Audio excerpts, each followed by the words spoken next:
भद्रं पशुपतिं स्थाणुं नीलकण्ठमुमापतिं नमामि शिरसा देवं किं नो मृत्युः करिष्यति। नीलकण्ठं कालमूर्तिं कालज्ञं कालनाशनं नमामि शिरसा देवं किं नो मृत्युः करिष्यति। नीलकण्ठं विरूपाक्षं निर्मलं निलयप्रदं नमामि शिरसा देवं किं नो मृत्युः करिष्यति।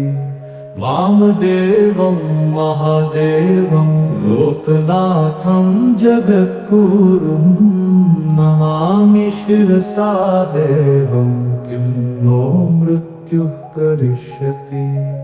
देवदेवं जगन्नाथं देवेशं वृषभध्वजं नमामि शिरसा देवं किं नो मृत्युः करिष्यति। गंगाधरं महादेवं सर्वाभरणभूषितं नमामि शिरसा देवं किं नो मृत्युः करिष्यति। त्र्यक्षं चतुर्भुजं शान्तं जटामकुटधारिणं नमामि शिरसा देवं किं नो मृत्युः करिष्यति। भस्मोद्धूलितसर्वाङ्गं नागाभरणभूषितं नमामि शिरसा देवं किं नो मृत्युः करिष्यति। अनन्तमव्ययं शान्तम् अक्षमालाधरं हरं नमामि शिरसा देवं किं नो मृत्युः करिष्यति। आनन्दं परमं नित्यं कैवल्यपददायिनं नमामि शिरसा देवं किं नो मृत्युः करिष्यति। अर्धनारीश्वरं देवं पार्वती प्राणनायकं नमामि शिरसा देवं किं नो मृत्युः करिष्यति। प्रलयस्थितिकर्तारमादिकर्तारमीश्वरं नमामि शिरसा देवं किं नो मृत्युः करिष्यति। व्योमकेशं विरूपाक्षं चङ्गार्धकृतशेखरं नमामि शिरसा देवं किं नो मृत्युः करिष्यति। गंगाधरं शशिधरं शङ्करं शूलपाणिनं नमामि शिरसा देवं किं नो मृत्युः करिष्यति। अनाथः परमानन्दं कैवल्यः पदगामिनं नमामि शिरसा देवं किं नो मृत्युः करिष्यति। स्वर्गापवर्गदातारं सृष्टिस्थित्यन्तकारणं नमामि शिरसा देवं किं नो मृत्युः करिष्यति। अल्पायुर्देहि मे पुण्यं यावदायुररोगतां नमामि शिरसा देवं किं नो मृत्युः करिष्यति। शिवेशानां महादेवं वामदेवं सदाशिवं नमामि शिरसा देवं किं नो मृत्युः करिष्यति। उत्पत्तिस्थितिसंहारकर्तारमीश्वरं गुरुं नमामि शिरसा देवं किं नो मृत्युः करिष्यति। मार्कण्डेयकृतं स्तोत्रं यः पठेत् शिवसन्निधौ तस्य मृत्युभयं नास्ति नाग्निचौरभयं क्वचित्। शतावर्तं प्रकर्तव्यं सङ्कटे कष्टनाशनम् शुचिर्भूत्वा पठेत् स्तोत्रं सर्वसिद्धिप्रदायकम्। मृत्युञ्जय महादेव त्राहि मां शरणागतम्। जन्म मृत्यु जरारोगैः पीडितं कर्मबन्धनैः तावकस्त्वद्गतः प्राणस्त्वच्चित्तोऽहं सदा मृड इति विज्ञाप्य देवेशं त्र्यम्बकाख्यमनं जपे। नमः शिवाय साम्बाय हरये परमात्मने प्रणतक्लेशनाशाय योगिनां पतये नमः। भद्रं पशुपतिं स्थाणुं नीलकण्ठमुमापतिम् नमामि शिरसा देवं किं नो मृत्युः करिष्यति। नीलकण्ठं कालमूर्तिं कालग्रं कालनाशनं नमामि शिरसा देवं किं नो मृत्युः करिष्यति। नीलकण्ठं विरूपाक्षं निर्मलं निलयप्रदम् नमामि शिरसा देवं किं नो मृत्युः करिष्यति। वामदेवं महादेवं लोकनाथं जगद्गुरुं नमामि शिरसा देवं किं नो मृत्युः करिष्यति। देवदेवं जगन्नाथं देवेशं वृषभध्वजं नमामि शिरसा देवं किं नो मृत्युः करिष्यति। गंगाधरं महादेवं सर्वाभरणभूषितं नमामि शिरसा देवं किं नो मृत्युः करिष्यति। त्र्यक्षं चतुर्भुजं शान्तं जटामकुटधारिणं नमामि शिरसा देवं किं नो मृत्युः करिष्यति। भस्मोद्धूलितसर्वाङ्गं नागाभरणभूषितं नमामि शिरसा देवं किं नो मृत्युः करिष्यति। अनन्तमव्ययं शान्तम् अक्षमालाधरं हरं नमामि शिरसा देवं किं नो मृत्युः करिष्यति। आनन्दं परमं नित्यं कैवल्यपददायिनं नमामि शिरसा देवं किं नो मृत्युः करिष्यति। अर्धनारीश्वरं देवं पार्वती प्राणनायकं नमामि शिरसा देवं किं नो मृत्युः करिष्यति। प्रलयस्थितिकर्तारमादिकर्तारमीश्वरं नमामि शिरसा देवं किं नो मृत्युः करिष्यति। व्योमकेशं विरूपाक्षं चङ्गार्धकृतशेखरं नमामि शिरसा देवं किं नो मृत्युः करिष्यति।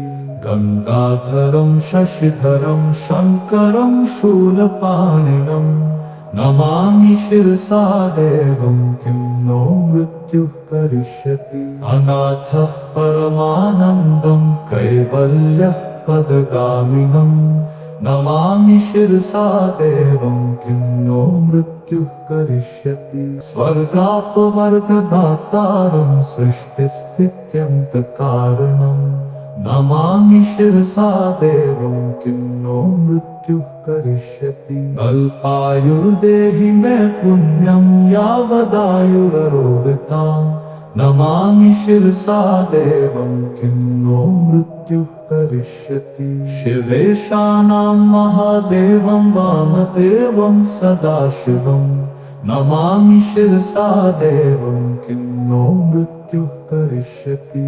उत्पत्तिस्थितिसंहारकर्तारमीश्वरं गुरुं नमामि शिरसा देवं किं नो मृत्युः करिष्यति। मार्कण्डेयकृतं स्तोत्रं यः पठेत् शिवसन्निधौ तस्य मृत्युभयं नास्ति नाग्निचौरभयं क्वचित्।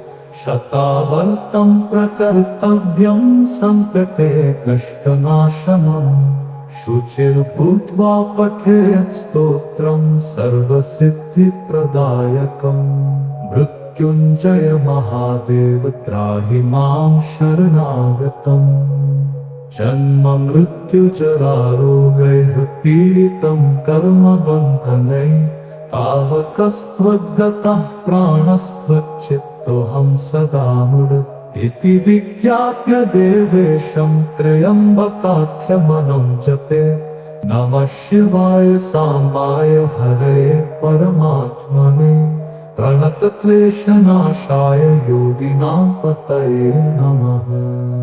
भद्रं पशुपतिं स्थाणुं नीलकण्ठमुमापतिम् नमामि शिरसा देवं किं नो मृत्युः करिष्यति। नीलकण्ठं कालमूर्तिं कालज्ञं कालनाशनं नमामि शिरसा देवं किं नो मृत्युः करिष्यति। नीलकण्ठं विरूपाक्षं निर्मलं निलयप्रदम् नमामि शिरसा देवं किं नो मृत्युः करिष्यति। वामदेवं महादेवं लोकनाथं जगद्गुरुं नमामि शिरसा देवं किं नो मृत्युः करिष्यति। देवदेवं जगन्नाथं देवेशं वृषभध्वजं नमामि शिरसा देवं किं नो मृत्युः करिष्यति। गङ्गाधरं महादेवं सर्वाभरणभूषितं नमामि शिरसा देवं किं नो मृत्युः करिष्यति।